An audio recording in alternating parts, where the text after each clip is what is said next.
Bonjour et bienvenue pour cette nouvelle vidéo.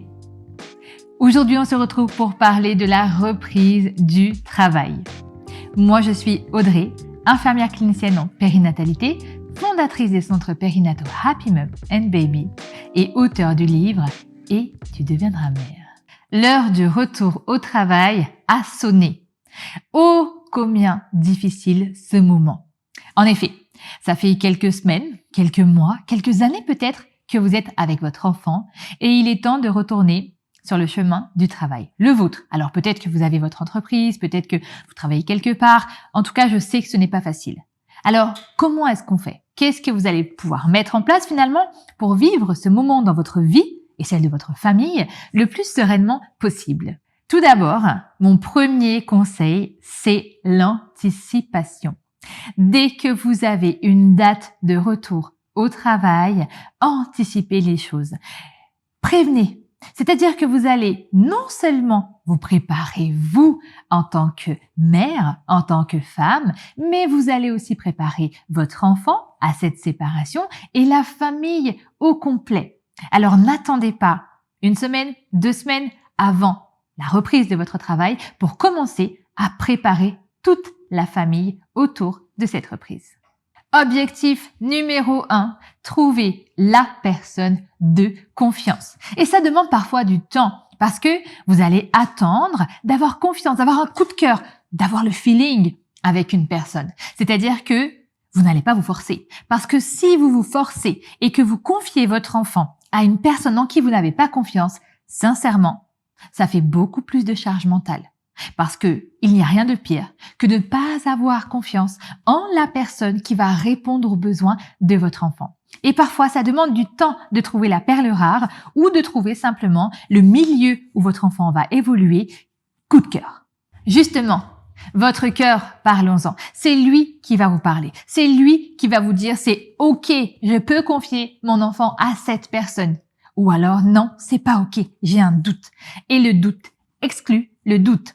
Si vous n'avez pas confiance, on laisse tomber, on cherche encore. On cherche encore, on cherche encore. On a une liste de critères, mais le plus important, c'est celui du feeling. Deuxième chose, et je crois que c'est une chose qu'on oublie très souvent. Préparez-vous, vous. Préparez-vous en tant que femme, en tant que coparent. Préparez la famille avant même de préparer l'enfant. Parce que bien souvent, sachez une chose, c'est que votre enfant possède des compétences d'adaptabilité beaucoup plus importantes que vous. C'est vous qui allez avoir du mal parce que vous êtes ancré dans des habitudes de vie. Vous êtes à l'écoute de vos émotions. Vous êtes mature là-dessus. Vous savez les repérer, vous savez les vivre, vous savez parfois les gérer ou pas. Mais votre enfant, lui, il va s'adapter parce que quoi qu'il arrive, il n'est pas ancré dans tout ça. Il n'est pas à votre niveau de maturation là-dessus. Alors le plus difficile, c'est souvent pour vous. Alors, concrètement, dès que vous avez votre date de reprise, ou j'ai envie de vous dire même pas encore, commencez à multiplier les moments de séparation avec votre enfant. Dites-vous une chose, quand vous confiez votre enfant à quelqu'un d'autre, quand vous laissez quelqu'un d'autre répondre aux besoins de votre enfant, vous ne l'abandonnez pas. Du moment où vous allez le retrouver, c'est juste une séparation.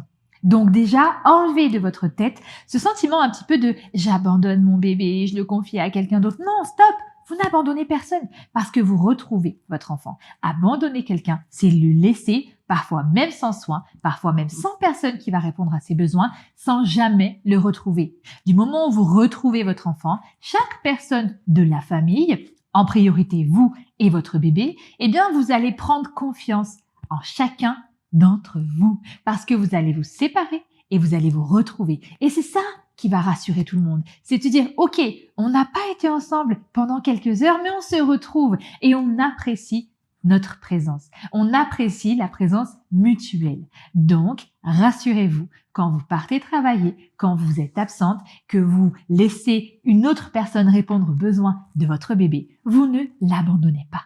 OK ? Et en ce sens, vous allez multiplier les petites périodes de séparation en vue de plus longues périodes de séparation. C'est-à-dire que quand vous allez partir, vous allez confier votre bébé 1 heure par-ci, 1 heure par-là, aux coparents. Vous allez le confier à une babysitter, à de la famille, à une amie. et vous allez vous faire du bien. Vous ne confiez pas votre enfant pour réussir à anticiper la séparation en allant faire des choses que vous n'aimez pas. Vous allez chez le coiffeur, au spa, boire un verre entre copines, aller au resto. Faites des choses qui vont vous faire penser justement à autre chose que bébé et qui vont vous divertir, qui vont vous faire du bien et vous procurer une sensation de bien-être. Ok? Et finalement, en multipliant ces périodes de séparation, eh bien, vous allez aussi permettre à bébé d'apprendre à gérer cette séparation parce qu'il en aura pris l'habitude. Il saura que quand vous partez, vous allez revenir. Il saura qu'il vous retrouve à chaque fois. Et votre bébé n'a pas les mêmes repères spatio-temporels que vous. Il n'a pas les mêmes repères, surtout en temps. 1 heure, 2 heures, 3 heures, une journée, c'est presque pareil pour lui. Alors, petit à petit, vous allez voir que quand vous confiez votre bébé à quelqu'un d'autre, eh bien, il va être en confiance, lui. Il va être serein. C'est OK. Tu peux aller t'amuser, maman. Tu peux aller te balader ou papa. Tu peux aller te faire du bien. Je gère. Tout va bien. Donc, vous allez prendre confiance et le jour J, forcément, eh bien, vous aurez beaucoup moins d'anxiété. Vous serez prête et votre bébé aussi. On va parler des personnes qui ne peuvent pas anticiper, par exemple, parce qu'on n'est pas tous à pouvoir anticiper autant de temps à l'avance. Alors, misez sur la période d'adaptation. On est toujours sur trouver quelqu'un en qui vous avez confiance, trouver un système de garde en qui vous avez confiance, une garderie, une crèche, peu importe, la confiance est primordiale. Et vous allez favoriser une période d'adaptation de minimum 2 semaines. Ça, c'est important. Souvent, on vous presse un petit peu. 1 semaine, c'est pas assez. 2 semaines. Demandez à votre système de garde, à la nounou, peu importe à qui vous allez confier votre enfant pendant votre absence, demandez une période d'adaptation minimum de 2 semaines. Et de cette manière, vous allez vous séparer de votre bébé de façon progressive.